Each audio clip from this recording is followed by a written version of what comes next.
오늘 나눌 말씀은 레위기 22장 10절에서 16절 말씀입니다.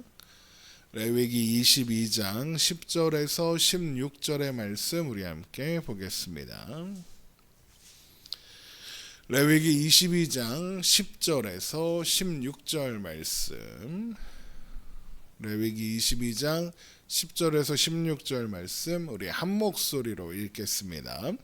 일반인은 성물을 먹지 못할 것이며 제사장의 객이나 품꾼도 다 성물을 먹지 못할 것이니라. 그러나 제사장이 그의 돈으로 어떤 사람을 샀으면 그는 그것을 먹을 것이며 그의 집에서 출생한 자도 그렇게 하여 그들이 제사장의 음식을 먹을 것이며 제사장의 딸이 일반인에게 출가하였으면 거제의 성물을 먹지 못하되 만일 그가 과부가 되든지 이혼을 당하든지 자식이 없이 그의 친정에 돌아와서 젊었을 때와 같으면 그는 그의 아버지 몫의 음식을 먹을 것이나 일반인은 먹지 못할 것이니라. 만일 누가 부지 중에 성물을 먹으면 그 성물에 그것의 5분의 1을 더하여 제사장에게 줄지니라. 이스라엘 자손이 여호와께 드리는 성물을 그들은 속되게 하지 말지니 그들이 성물을 먹으면 그 죄로 인하여 형벌을 받게 할 것이니라. 나는 그 음식을 거룩하게 하는 여호와이니라. 아멘. 우리 새해 복 많이 받으세요라고 인사합시다. 새해 복 많이 받으세요. 해피 뉴 이어입니다. 오늘 말씀이 레위기 22장은 제사장이 성물을 먹을 때에 지켜야 할 것과 또 하나님께서 받으실 만한 제물은 어떤 것인지, 그리고 제물을 삶거나 먹는 기간에 대한 규례가, 그러니까 모두 성물과 관련된 규례가 기록되어 있다라고 했습니다. 그 중에서 오늘 본문이 레위기 22장 10절에서 16절에는 제사장에게 준 성물을 먹을 수 없는 사람의 목록이 기록되어 있죠. 먼저 당연히 제사장이 아닌 일반인은 성물을 먹지 못합니다. 또한 제사장의 집에 거주하는 사람이나 제사장의 혈육 중에서도 성물을 먹을 수 있는 사람과 성물을 먹을 수 없는 사람이 구별되죠. 먼저 제사장의 객, 손님이나 품꾼은 성물을 먹지 못합니다. 하지만 제사장이 돈으로 사서 제사장의 소유가 된 사람, 그러니까 종은 성물을 먹을 수 있고 제사장의 소유가 된 종의 자녀도 성물을 먹을 수 있습니다. 레위기 22장 10절입니다. 일반인은 성물을 먹지 못할 것이며 제사장의 객이나 품꾼도 다 성물을 먹지 못할 것이니라. 그러나 제사장이 그의 돈으로 어떤 사람을 샀으면 그는 그것을 먹을 것이며 그의 집에서 출생한 자도 그렇게 하여 그들이 제사장의 음식을 먹을 것이며 이렇게 되어 있죠.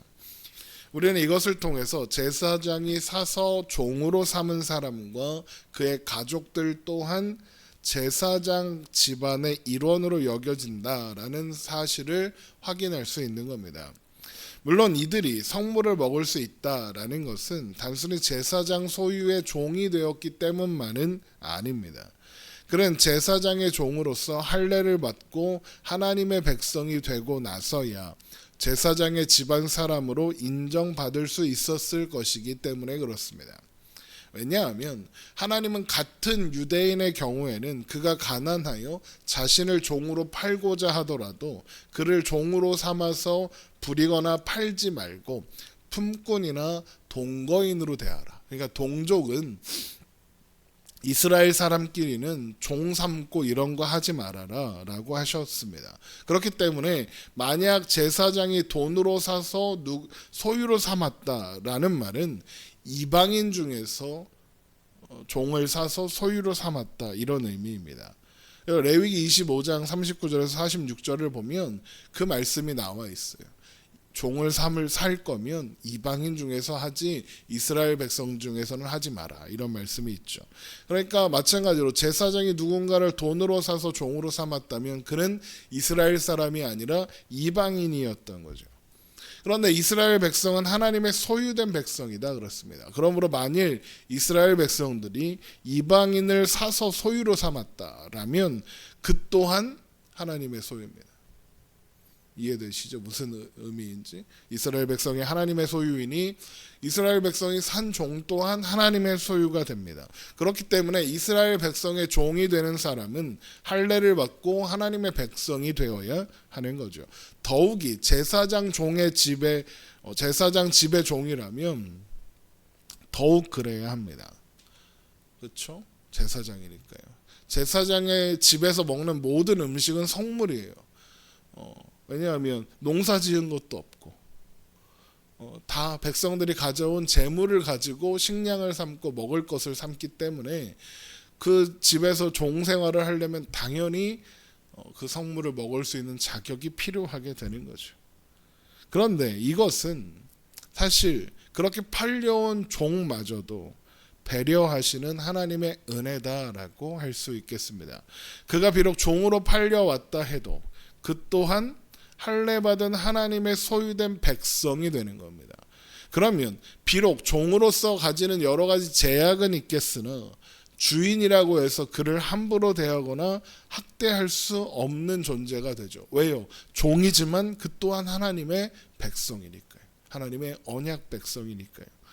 소유를 삼아서 종으로 부릴 수 있는 사람에 대한 규례를 레위기 25장에 가서 자세히 다루게 될 테니까 오늘은 그냥 이렇게 하나님께서 이방인만 돈으로 사서 종으로 삼게 하셨다. 요것만 확인하고 넘어갑니다. 아무튼 오늘 본문을 다시 돌아와서 성물을 먹을 수 있는 규례를 계속해서 살펴보면 제사장의 딸이 출가하기 전에는 성물을 먹을 수 있었지만 출가한 후에는 성물을 먹을 수 없다 그럽니다. 하지만 출가한 딸이 과부가 되거나 이혼당했거나 자식이 없어서 친정으로 돌아오게 되면 다시 성물을 먹을 수 있습니다. 레위기 22장 12절입니다. 제사장의 딸이 일반인에게 출가하였으면 거제의 성물을 먹지 못하되 만일 그가 과부가 되든지 이혼을 당하든지 자식이 없이 그의 친정에 돌아와서 젊었을 때와 같으면 그는 그의 아버지 몫의 음식을 먹을 것이나 일반인은 먹지 못할 것이니라. 딸이 다른 집에 시집을 갔다. 일반인의 제사장 가문이 아닌 레위 지파 가문이 아닌 다른 사람에게 시집을 갔다는 말은 일반인의 소유가 되었다라는 의미가 되기 때문에 제사장의 성물을 더 이상 먹을 수 없게 되는 겁니다. 자, 그런데 만일 누가 모르고 부지 중에 성물을 먹게 되면 그는 자신이 먹은 성물의 양의 5분의 1을 더하여 제사장에게 주어야 합니다. 레위기 22장 14절입니다. 만일 누가 부지 중에 성물을 먹으면 그 성물에 그것의 5분의 1을 더하여 제사장에게 줄지니라. 이렇게 성물을 아무나 먹으면 안 된다. 함부로 먹으면 안 된다라고 하시는 이유는 그것이 이스라엘 백성들이 하나님께 드린 성물이기 때문이며 하나님께서 그것들을 받아 거룩하게 구별하셨기 때문이다라고 말씀하십니다. 레위기 22장 15절입니다. 이스라엘 자손이 여호와께 드리는 성물을 그들은 속되게 하지 말지니 그들이 성물을 먹으면 그 죄로 인하여 형벌을 받게 할 것이니라. 나는 그 음식을 거룩하게 하는 여호와이니라. 그러므로 제사장들이 먹는 성물은 하나님 겁니다. 하나님의 소유죠. 그리고 또한 이것은 성물이 백성들이 제사장에게 준 것이 아니라 하나님께서 제사장들에게 주셨다라는 의미가 되는 겁니다. 제사장들의 삶을 책임지는 것은 이스라엘 백성들이 헌금을 해서 쉽게 생각하면 헌금을 해서 먹여 살려주는 것이 아니라 하나님께서 그들을 하나님의 소유로 삼으신 그들을 먹이시고 입히시고 책임지신다라는 겁니다.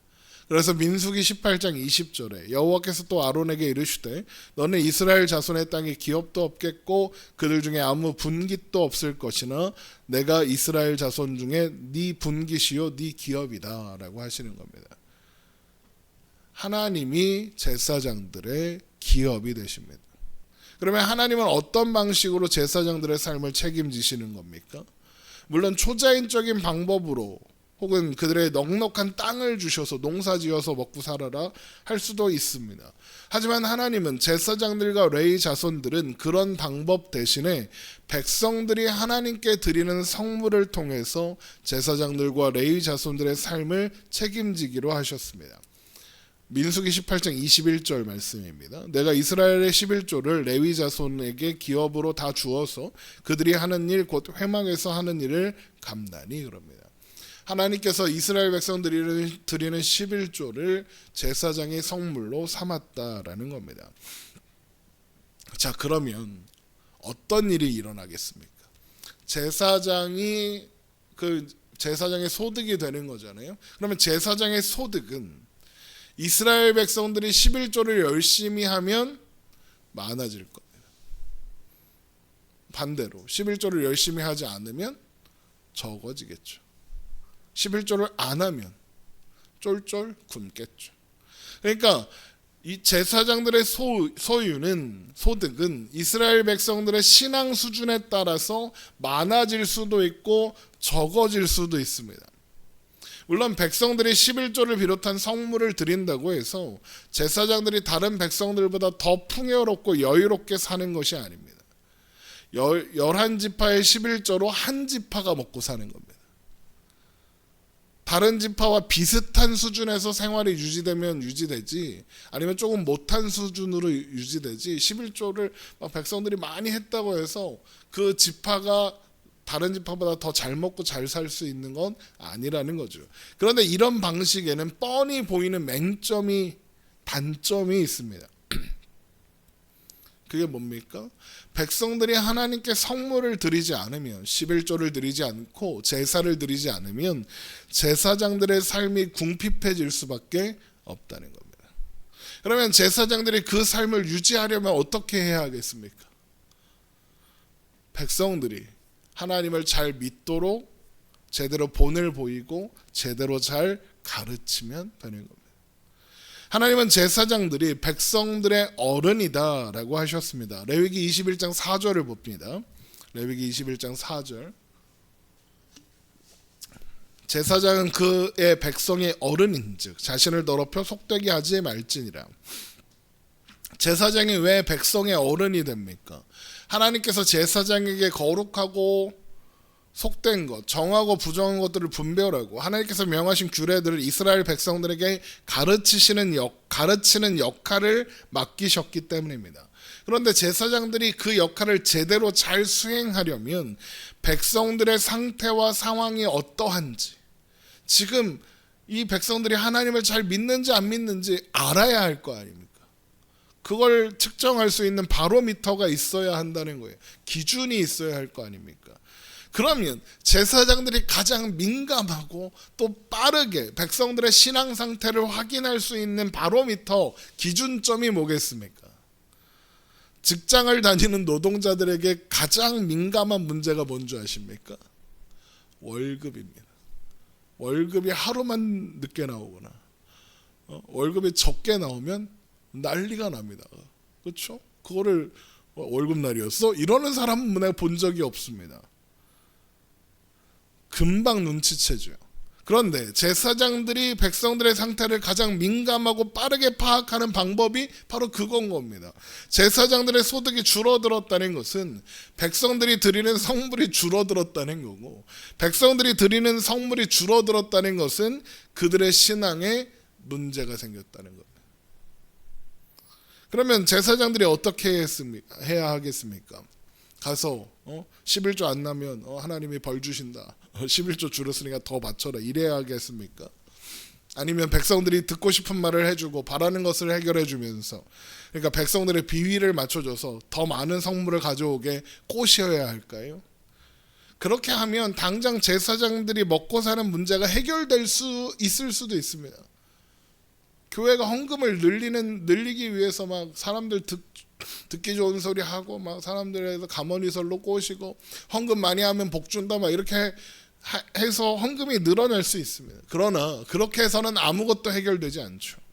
백성들이 더 많은 성물을 가져와 제사장들의 삶이 윤택해져도 백성들이 하나님을 결국에는 떠날 것이고, 그래서 하나님 없는 하나님의 백성이 된다면 그 결과가 무엇입니까? 심판과 멸망밖에 없을 겁니다. 그러면 제사장들이 만약 그 문제를 진정으로 해결하고자 하는 마음이 있다면 어떻게 해야 합니까? 먼저 자신들의 삶이 백성들에게 본이 되고 있지 못하는 건 아닌지 스스로를 점검해보고, 또한 하나님 앞에 회개하며 하나님의 도우심을 구해야 하는 겁니다. 그리고 나서 당장 백성들의 원망을 사게 되고, 백성들이 마음에 들어하지 않아도, 그래서 오히려 지금 신앙 상태가 떨어진 상태에서 더 성물이 줄어들게 되는 일이 있더라도 백성들의 신앙이 바로 설 수 있도록 하나님의 말씀을 잘 선포하고 가르치고 해야 하는 겁니다. 그것이 제사장의 역할이죠. 만일 제사장이 그 역할을 소홀히 해서 백성들의 신앙이 무너졌다는 신호가 성물이 줄어드는 것으로 나타날 겁니다. 그래서 하나님은 제사장들에게 하나님이 그들의 기업이 되신다라고 하시면서 제사장들의 기업이 되시는 방법을 백성들이 하나님께 드린 성물로 기준 삼게 하시는 겁니다. 제사장들이 백성들의 영적인 상태를 민감하게 알아채게 하시려는 거죠. 또한 그래서 성물은 아무나 먹지 못하게 하시는 겁니다. 성물을 아무나 먹을 수 있다라고 하면 제사장들이 성물이 넉넉하여 남으면 어떤 유혹이 생기겠습니까? 그거 팔아다가 이익을 남기고 싶은 유혹이 생길 겁니다. 그런데 성물이 왜 남겠습니까? 백성들이 11조를 비롯한 성물을 신실하고 넉넉하게 드렸기 때문이겠죠. 그러면 백성들이 어떻게 11조를 넉넉히 드릴 수 있었을까요? 성물을 넉넉히 드렸을까요? 하나님께서 넉넉히 거두게 하셨으니까 가능한 겁니다. 그 결과로 넉넉하게 드려진 성물을 제사장이 자기 건 줄 알고 함부로 팔아 이익을 남기면 되겠습니까? 그래서 하나님은 성물을 아무나 먹지 못하게 하심으로써 제사장이 성물의 소유자가 아니라 하나님이 소유자이시며, 성물은 하나님의 소유이며 하나님께서 제사장과 레위인들의 기업이 되시는 방법으로 허락하신 것이다 라는 것을 잊지 않도록 하시는 겁니다. 만약 아무나 성물을 먹을 수 있고, 그래서 제사장이 남는 성물을 팔아 이익을 남기다 보면 제사장이 섬기는 일이 주객이 전도가 될 거고, 이익 그 자체를 위해서 하게 될 것이며 하나님의 뜻과 마음보다 성물을 가져오는 백성들의 눈치를 보게 될 것이고, 결국에는 제사장이 해야 하는 역할, 해야 할 말을 제대로 하지 못할 테니까요. 실제로 제사장들이 그 역할을 제대로 하지 못해서 그 결과로 이스라엘 백성들의 신앙이 무너졌고, 다시 그 결과로 제사장들과 레위인들의 삶이 궁핍해지고, 그러니까 제사장들은 더 많은 헛짓거리들을 하고 그 결과로 백성들의 신앙은 더 처참하게 무너지는 일이 성경에 수없이 기록되어 있습니다. 사사기 17장에 기록된 어떤 레위인이 미가의 집에서 우상을 섬기는 개인 제사장이 되었던 일, 역대하 29장에서 히스기야 왕이 이스라엘 백성들을 하나님께로 돌이키게 하는 종교개혁을 일으켰을 때 하나님께 드리는 제사와 성물이 오랫동안 중단되는 바람에 제사장의 직무를 할 수 있는 성결하게 한 제사장이 없어서 제사를 못 드려요.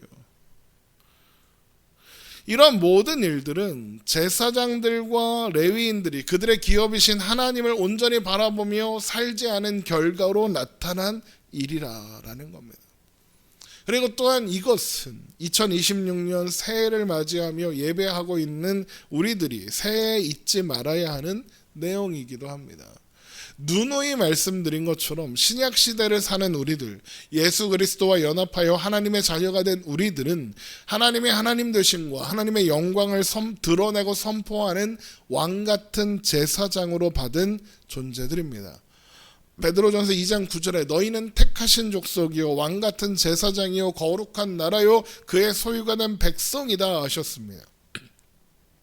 하나님께서 구약 이스라엘 가운데 제사장들을 세우신 것처럼 또한 구약시대의 이스라엘을 온 세상의 제사장 나라로 세우셨던 것처럼 우리들 또한 우리가 살아가는 그 자리, 우리가 사는 오늘 가운데 왕같은 제사장으로 세우사 우리의 존재로 하나님의 하나님 되심과 하나님의 영광을 선포하게 하셨습니다. 그러면 우리의 존재로 하나님의 하나님 되심과 하나님의 영광을 선포하는 방법이 무엇입니까? 사랑이다 그랬죠. 사랑으로 화평을 이루는 것이다 그랬습니다. 우리는 그 일을 위하여 부름받았으며 그 일을 위한 모든 것을 공급받았습니다. 하나님의 사랑과 은혜를 받았으며 예수님께서 우리의 지혜와 의로움과 구원함과 거룩함이 되셨습니다. 여러분, 그러므로 우리는 세상 속에서 제사장으로 오늘을 살아가는 겁니다. 예수님과 동행하며 오늘을 사는 겁니다. 그래서 하나님께서 만나게 해주시는 사람들 앞에 하나님의 아름다운 덕을 드러내고 선포하는 우리가 되어야 하는 겁니다. 그리고 그런 우리의 존재가 세상의 소망입니다.